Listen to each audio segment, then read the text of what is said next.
Hi, dear friends. Happy Monday. It's Carly, and I'm so glad to be starting the week off with you. This is gonna be another faster yet moving energy week, and as the energy speeds up, life definitely gets more interesting. There's more things going on, and it feels like there's a shorter distance between things. It's like time almost feels as if it's sped up. And I think that's a lot, just the volume of things that are going on. So yes, we have another speed up coming this week. And yet, as I've felt into, I apologize if you can hear the wind, by the way. No, Schrober. It's windy. So, we do our best. As I've felt into the energy for this week though, it still feels like it's really not time to charge forward, even though the energy is definitely faster moving. And I feel like, especially as Venus entered Aries last week, and now this week we have Jupiter entering Aries, that is adding another layer of how almost restless we feel, that there's so much energy moving inside of us, especially as Jupiter joins the Aries party. And it's like the phrase that just keeps coming is all dressed up with nowhere to go. It's like you have all of this inside of you and kind of still at a loss on what do I actually do? Like, okay, I get it. I want to help. I want to do something. I want to be bold and make a stand in the world. Like, I'm in, I'm all for it. But wait, what do I actually do? Like, what is step number one? It's like that. It's like there's still this Pisces energy in the air is essentially what's happening. Mars is still hanging out in its last couple weeks of Pisces. It's not until later at the end of the month when Mars joins the Aries party, and that really is like an all signs point to a major shift forward at that point. But that's not for a couple more weeks. So here we are this week though, with Jupiter joining the party and the intensity of the fire that we likely started to feel last week with Venus entering Aries. It's like Jupiter is bringing the kerosene to the party and pooh, and like all the flames and everything else. And so this energy is powerful. So I think more than anything else, I really feel this speeding up of, and the intensity kind of ratcheting up, the fire, the heat, the urge to move and burst forward is more intense. Absolutely. Like it is, we're getting there. And yet it's Mercury retrograde is starting this week. That's Mercury turning backwards at 4 degrees of Gemini, and it'll travel over those first 4 degrees of Gemini and back into Taurus. So we'll talk about Mercury We'll talk about Mercury retrograde. Hello, Mercury retrograde. Stumbling over your words. We'll talk about it again here in a couple weeks when we get to the Mercury in Taurus part of the retrograde, and we'll see if we can feel the subtle difference of Mercury's retrograde process happening in Gemini versus it happening in Taurus. Basically, it's a rethinking of our patterns, a rethinking of the choices that we've been making that have brought us to where we are. Mercury retrograde pops up manifestations that are kind of like signposts that let you know where you are. It's a status check on your coping skills, the direction you're headed. Basically, like the more speed bumps that you experience during Mercury retrograde, each and every one of those is trying to get you to get back towards your soul's path. And so ultimately those speed bumps are kind of an invitation into, if I were to unravel this speed bump a little bit from the vantage point of how am I participating in this pattern? How have I made my choices to become inside this situation in this moment? Because ultimately life is a reflection of us. So in this Mercury retrograde, slow down and turn around and reflect and review and retrospect and all of these words about seeing if you missed anything, seeing if you could be making better choices or headed in a better direction that is more aligned with your soul's path. as we align with our soul's path and head in that direction, life in general gets easier and easier and easier. And you have a moment of rising frustration, but even in that, there's a soothing of, it must not have been meant to be. You know, if we had been meant to have lunch today, we would have both got the time right.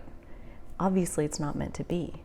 If I hit traffic, clearly I needed to slow down. I needed this pause in my moment. This is exactly where, you know, if we bring to it an idea of, or a belief of right place, right time, divine timing, that like as we lean into, and I think this is the beautiful piece with like Mars still in Pisces while all of this is like getting going, Mars in Pisces has a thing with divine timing. I have a whole video about the Mars in Pisces transit. Feel free to check that out. It's pretty long because it's my natal placement. And I have spent a lot of time thinking about how Mars in Pisces is actually a superpower.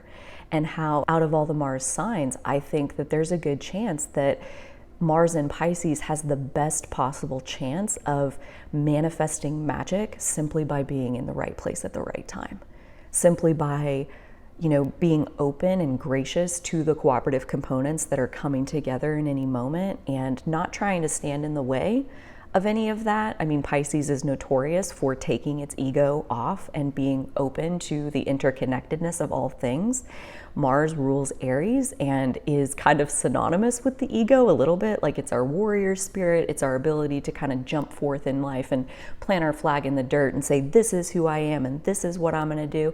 Mars and Pisces doesn't roll like that. It's like, I'm not really interested in what I want. I'm interested in a win-win, win-win, win-win-win-win-win solution that works for everyone, that is harmonious for the literal all, the interconnectedness of all things. If someone is losing, then we are all losing.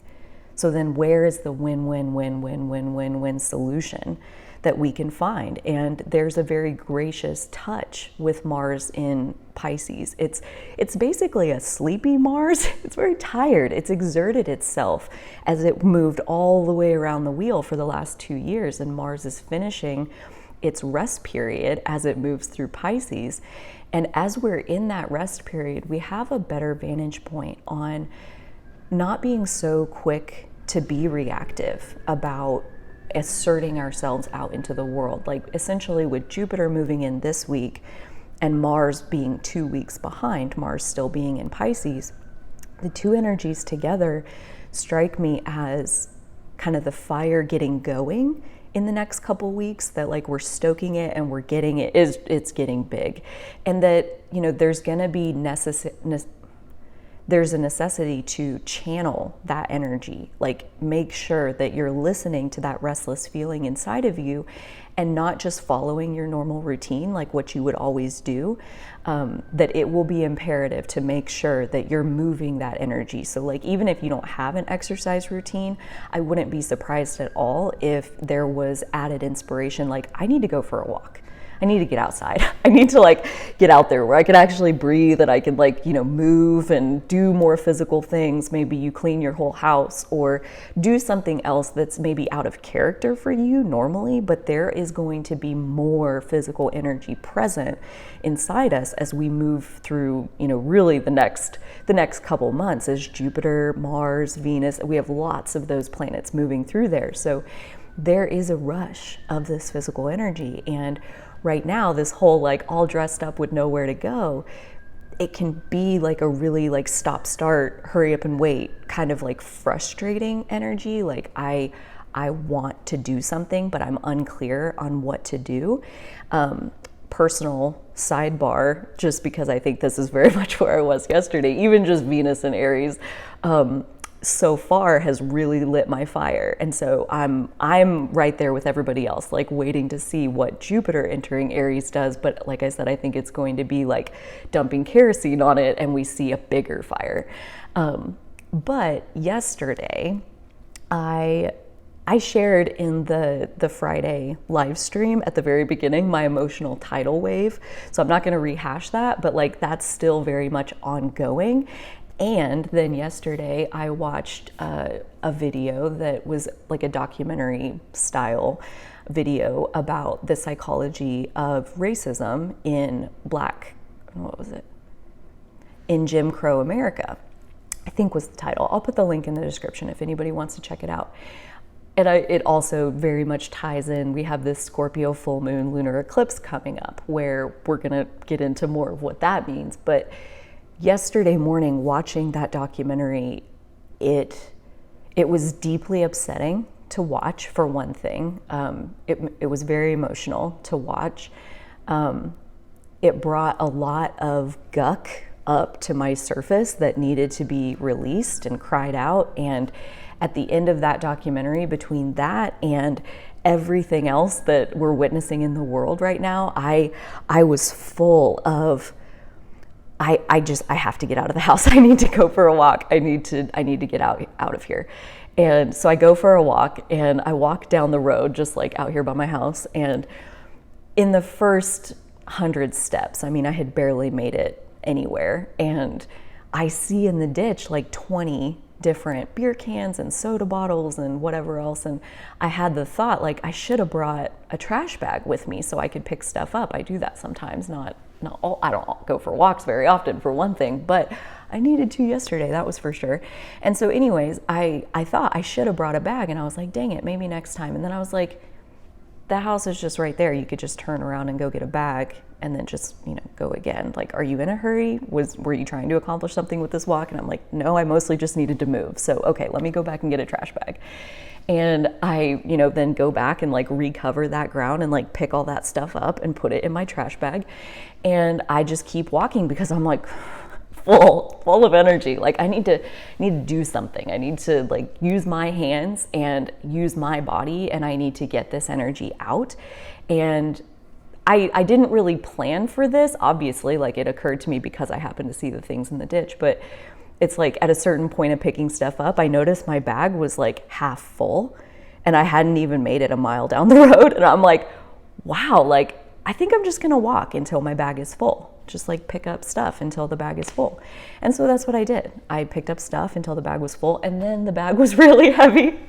And then I had to carry the bag all the way back to the house over the like mile and a half that I had covered or whatever. And I found a few other things on the other side of the road, like, go down one side, come back the other.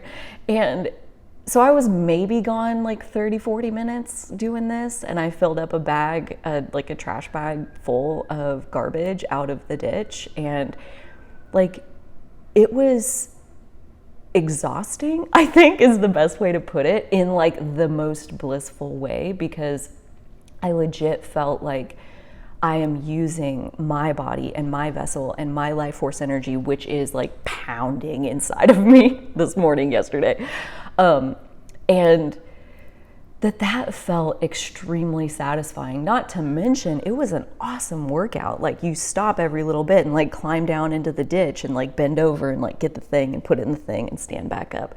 So like do that 100 times, and wow, like I wasn't sore this morning, but I was definitely feeling it by the end of the time yesterday. So again, it's like, where's that win-win, win-win, win-win, win-win? I don't need anybody else to do anything for me to be able to get out there and do something that feels like me getting to use my life force energy to make this planet a better place. And did I move the needle? Did I solve world peace in the midst of cleaning up the dirt road?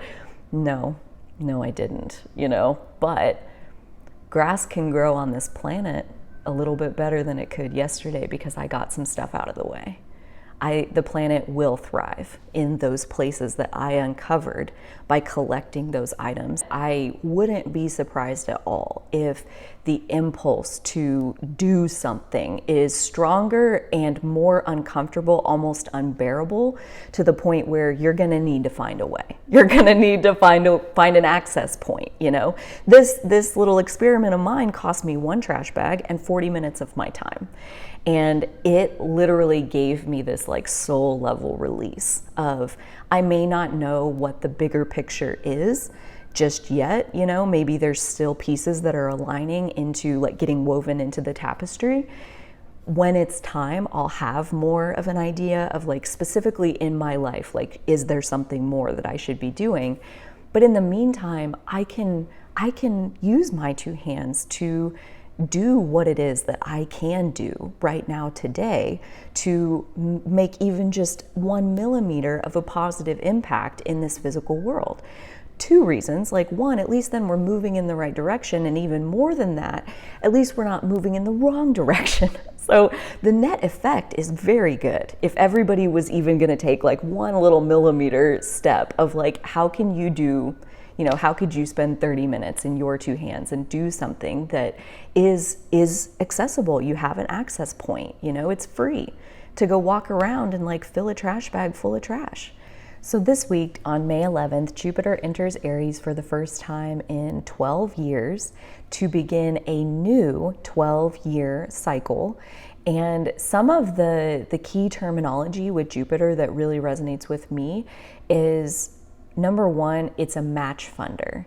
Like the kind of deal where, okay, you put up $1,000 and then I'll put up $1,000. And basically Jupiter is bringing you a reflection, a bounty that is a reflection of what you have brought into your life. So the more you've invested in your own expansion, the more Jupiter is about to bring you as far as entering into Aries and beginning this new cycle. And where Jupiter expands and Aries is ourself and our relationship with ourself, I personally am expecting something along the lines of a greater expansion of our self-awareness, of our relationship with ourself, of our clarity around who we are in this life and who do we want to show up as, what's worth fighting for. I think that's a theme that we're going to see over the next 5 months while Jupiter is in Aries before it retrogrades back into Pisces for a couple months. And then it'll be back into Aries at the end of December of 2022 for another 5 months. So we have like 2 5-month chapters of Jupiter in Aries. And this first 5 months, I would expect a big blossoming, a big unfolding of ourselves, of like our new self in the world, right? We lived the last 12 years. We did all that expansion the last 12 years. We are a new person today than who we were back when Jupiter was last in Aries. And so as we venture forth into this next cycle, we get to do it differently. We get to show up differently based on who we are now. And this kind of leads us into the couple of things that are still yet to click into place as far as when is clarity coming about how to move forward and like exactly what am I supposed to be doing with all of this passion that is now burning inside of me. The first piece that's coming is this Scorpio full moon lunar eclipse, total lunar eclipse, that's happening on May 15th, maybe on the 16th, depending on where you are located on the planet, your time zone. And it is taking place with the moon at 25 degrees of Scorpio. During a full moon, the sun is always opposite the moon. So the sun is at 25 degrees Taurus. And this is an eclipse because this is taking place in the signs where the north and south node of the moon are located. So the north node is currently in Taurus, the south node is currently in Scorpio. They have been since January of this year. Check out my channel for lots of content about this transit. It's one of my faves so far since beginning studying astrology. So this is the third eclipse in this series with the Taurus North Node and Scorpio South Node. The eclipses for this cycle began in November of 2021, and we just had the second one was the Taurus New Moon solar eclipse that took place on April 30th. So I want to flash back to both of those really quickly. So one on April 30th, that new moon in Taurus, that was just within the last week or two, as far as that energy brought with it a new idea, a new vantage point of what do you need in your life to feel truly secure? And what are the things that feel more like a burden than a blessing that you are currently possessing? One of the ways that I think about Taurus is like, what's worth owning? Like what is valuable to you to keep in your possession? And with that Taurus new moon solar eclipse, we have a new, better, clearer idea of one, who we really are, and two, what and who does that person need in their life to feel truly secure, aka a better idea of where our true security actually comes from. And so that April 30th transit gave us this picture of what is it that we want. And in my understanding of feeling into this energy, the new moon and the full moon work in tandem. So April 30th with the new moon realization, and then that full moon in Scorpio, so the sister sign, now we have the full moon, full light of the moon illuminating Scorpio, as if to almost show us what we are holding in our experience currently that is blocking the picture that we were given on the new moon. So just a couple weeks ago. So they are very much building on each other. And even when you look back to the full moon, the Taurus full moon lunar eclipse, which was in November of 2021, same thing. That was kind of illuminating what is blocking you in terms of your shadow Taurus energy. And that was really interesting because that's right before the Taurus North Node started its journey through that sign and began building. So there is a beautiful ongoing progression of these transits. And this Scorpio full moon, I feel like, is bringing us face to face with some of our personal shadow, our dark side, our unhealed self. One of the Scorpio key phrases is making the unconscious conscious. And when you think about it, like the unconscious or the unknown to your conscious self before you've made it conscious, facing the unknown is one of the scariest things that human beings can do. So really what we're talking about with making the unconscious conscious is your ability to face the fear of the unknown and sit with whatever comes up. Right? It could be something extremely painful. It could be something incredibly blissful. It could be either one, but you're willing to let it come no matter what it is, making the unconscious conscious. In my own personal experience, it seems like all that's really necessary to engage with our Scorpio energy is a willingness. And that really is like, basically when you open your eyes, you can see.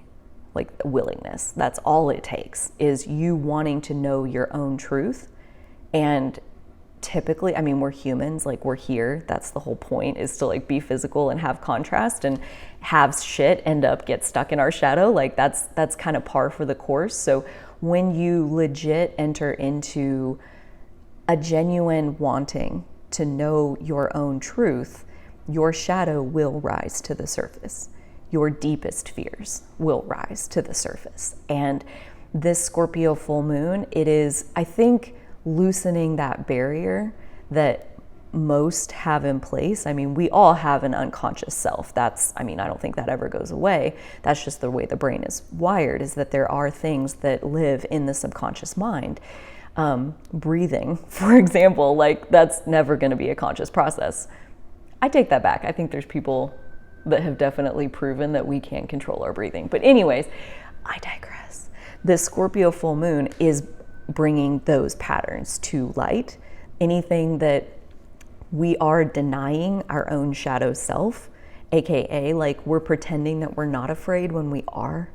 We're pretending that that's not even in there, so I don't need to face it. And I mean, it kind of reminds me of like stepping into meditation, like in this most recent bout of coming to the practice of like genuinely wanting to know myself, wanting to, the same as I would for a friend that I loved, wanting to hold space for myself, for whatever my subconscious mind wanted to show me in that moment, whatever was for my highest good.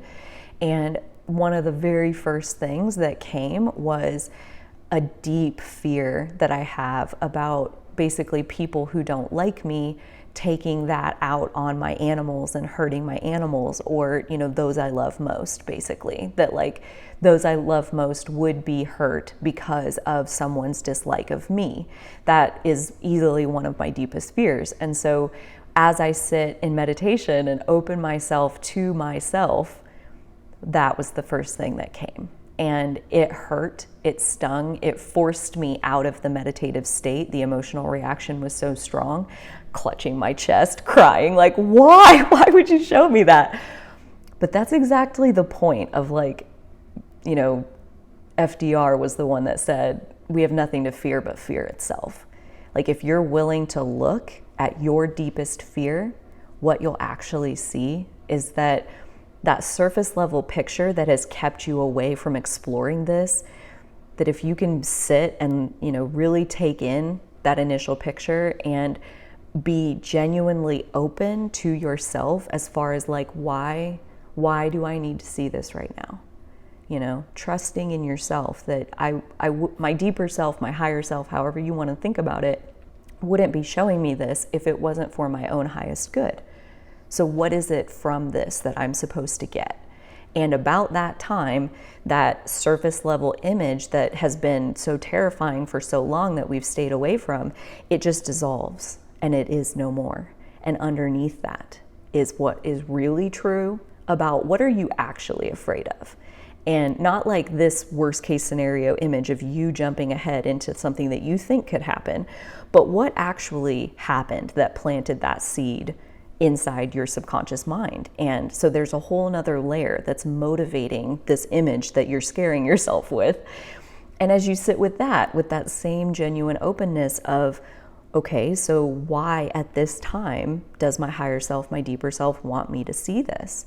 And why am I looking at this particular fear? And my answer from my own scorpionic experiences is because you're ready to process it. When it is rising to the surface of your consciousness from your subconscious, when those bubbles come to the surface and they pop, that's because it's the right time to look at that and to come face to face with it. And as you face each layer, it dissolves and it opens up into the next layer, and then that layer dissolves and then it opens up into the next layer. And eventually what I heard was my spiritual support, my guardian angels, my ancestors, my spiritual support that I have long thought of as a bubble that exists around me, that divinely guides my steps, that puts me in the right place at the right time, all the time. And basically what was said to me, as far as I understood from this space, was, you know, my ancestors telling me that if someone was on their way to harm me or my animals, that basically what they would do is give me the idea that it would be so fun to load up the dogs and go out to the lake, or, you know, take a pleasure cruise to Topeka and get a Starbucks, or head out to mom and dad's and visit brother Bobby, the dog. You know, like, there would be a fun idea that would occur to you at that time that would take you out of the path of the harm that was intended to you. That's how it works. That's the zigging and zagging of life, that when we trust that we are protected, that we are divinely well, that's just our natural well-being, that our spiritual support system will actually move us in the physical world to make it true. And so this Scorpio full moon lunar eclipse, the lunar eclipse part just means it's more potent because basically the sun and then the earth and then the moon are in a perfectly straight line, and that's what makes a lunar eclipse. So this is this weekend, this Scorpio full moon lunar eclipse, and this is the main reason I say there may be some volatility in this week. There may be some coming to face with maybe even your worst fear, which sounds really ominous, but I promise you, with a little bit of soul searching and a little bit of courage, calling on your ability to support your own emotional well-being, that's going to be a little bit put to the test. And I fully believe that these cycles come, and the dose of what we get with each burst of energy is exactly what we're ready for with our own personal evolution, and us coming face to face with maybe a fear, maybe a regret, maybe something. It's definitely something that's emotionally very heavy for us to be carrying, and it's taking up way more space than you have. Okay, that's really what all this boils down to, is we are, as far as the nodes pointing us towards Taurus, and this full moon lunar eclipse happening conjunct the south node, this is like the next level of that, essentially, where we are further seeing what are the patterns, what are the unhealed parts of self that are standing in our way. What are the wounds and the baggage that we are still holding on to that is only taking up space from this new direction that our soul is really guiding us to go? The North Node in Taurus, the Uranus in Taurus, the on and on and on, all of this Taurus energy is pointing towards a simpler way of being, a lighter way of being, a more natural way of being in harmony with the well-being that is the heartbeat of the planet itself. That when we slow down, we naturally find well-being. That's just our natural vibration as humans or as beings of life on this planet. That when we carry heavy things, we weigh ourselves down, we throw ourselves off balance, that this is an opportunity to get a fully illuminated picture of what is it that you're ready to make peace with and let go of. And the first step of being able to do that is absolutely being able to be with it, being able to look at it and to understand it truthfully without denial, without just projecting it onto somebody else and blaming it on somebody else. We look at what is coming up in our life from a vantage point of how did we choose and how did we unfold our own path to get us to where we are now, and how can we take what we're seeing in the now and open up more space in our grid for what we truly want. So as that piece unfolds, beyond that, we have Mars's ingress into Aries, and Mars rules Aries. That's Mars's happiest home, is in Aries, and maybe Scorpio also, but especially Aries. The fire's element, they definitely have a lot in common. And when Mars moves into Aries here at the very end of the month, we have a conjunction between Mars and Jupiter, and that is supposed to be really kind of an opening and a light shining on the way forward. So actually starting to get a sense of like, what is the action plan? Like Mars is the strategic general. So how am I going to actually do what it is that's burning inside of me to be done?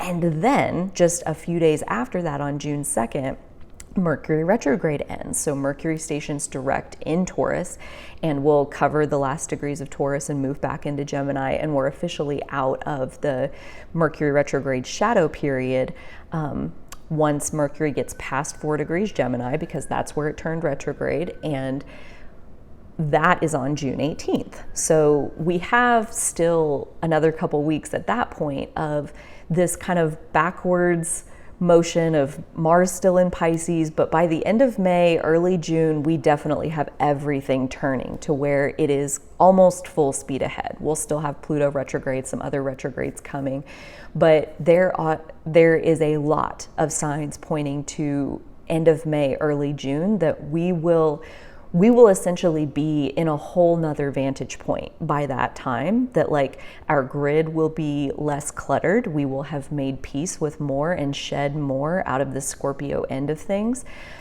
For more on the Scorpio end, if that's something that's really calling to you, I know Scorpio calls to me all the time. It's my descendant and my Pluto natally, so it's just very much baked into the core of who I am, is to explore Scorpio, which is to say explore like raw emotional truth, to get like really good and even like think of it as practice as far as like being okay within emotional intensity. This is like one of my life lessons that I am working actively on, like building my capacity for emotional intensity. And so there's so much yummy, delicious ground inside of Scorpio. So for more on that, there is a video on my channel, I'll put the link in the description, that is a deep dive just into the South Node in Scorpio. So it's like 25 minutes long and really looks at what that purge is all about. And just some more on, maybe that sparks some more insight around, you know, what are the things that are ready to be released, or at least what are the things that are bubbling to your surface at this point. Because whether we're actually ready to release it is really kind of like our conscious mind and our unconscious mind, like having it out, you know, like how opposed to change are we? Which is one of the things that Mercury retrograde is actually really helpful with. It's a way of like taking the pieces apart and putting them back together.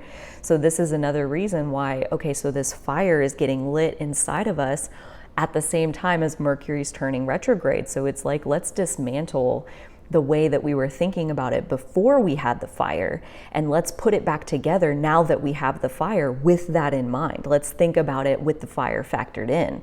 So Mercury retrograde right at this time is actually really divinely cooperative, I think. So yeah, that's quite a bit, but some thoughts around the energy for this week. This one got a little bit longer on me, but I hope you don't mind. There was a lot to cover. I would love to hear from you in the comments about your transit stories. How is it going for you? How does this energy feel in your grid? I would love to hear. I'll be on the channel live on Friday with an astrology and coffee session where we'll deep dive into 1 to 2 transits, and then back next Monday for another astrology energy summary. So thank you so much for spending this time with me. I genuinely appreciate it. If you haven't already, can you please like the video and subscribe to my channel? Those little steps really boost my content on YouTube and help others to find it. So thank you so much for spreading the love. Until next time, you take such good care of yourselves, dear friends. Have a wonderful week. I will see you soon. Okay, bye.